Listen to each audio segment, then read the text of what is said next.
High, তোমাদেরও কি চাটনি আর পাঁপড় খেতে ভালো লাগে? তাহলে চলুন এই রকম স্বাদে চাটনি আর পাঁপড় বানিয়ে নেওয়া যাক।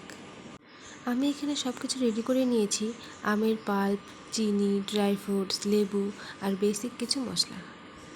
প্রথমে চিনিগুলো একটু তাওয়াতে গরম করে নিয়ে তাতে পরিমাণ মতো জল দিয়ে দেব। এখানে আমার চিনিগুলি অল্প লেগে গেছে, তাতে কোনো অসুবিধা নেই। জল গরম হলেই চিনিগুলো জলের সাথে মিশে যাবে। তারপর হালকা হাতে নাড়তে থাকবো। চিনিগুলো গলে গেলে তারপর তাতে অল্প লেবুর রস চেপে দেব। আমি এখানে গন্ধরাজ লেবু নিয়েছি, তোমরা যে কোনো লেবুই নিতে পারো। তারপর তাতে একটু ভাজা মৌরি দিয়ে দেব। জলটা ফুটে এলে তারপর এখানে দিয়ে দেব ড্রাই ফ্রুটসগুলো। আমি ড্রাই ফ্রুটসগুলো হালকা একটু কেটে রেখেছিলাম, আপনারা যেমন খুশি দিতে পারেন। আমার কেটে দিলে একটু ভালো লাগে, তাই আমি কেটে দিয়েছি। তারপর এখানটাতে দিয়ে দেবো আমের পাল্প। আমি এখানে একটা আটিও দিয়েছি আমের, কারণ আমার আটিটা খেতে একটু ভালো লাগে। আপনারা চাইলে দিতেও পারেন, নাও দিতে পারেন। তারপর এখানে দিয়ে দেবো স্বাদ মতো নুন, অল্প একটু হলুদ গুঁড়ো,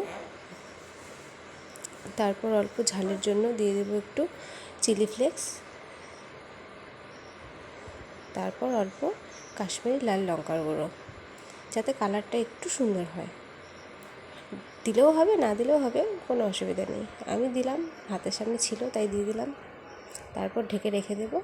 কিছুক্ষণ পরে ঢাকনা উঠিয়ে দেখব চাটনিটা হয়ে গেছে। দেখুন তো কত সুন্দর হয়েছে, না কোনো তেল, না তেমন কোনো মশলা, এত দারুণ হয় খেতে।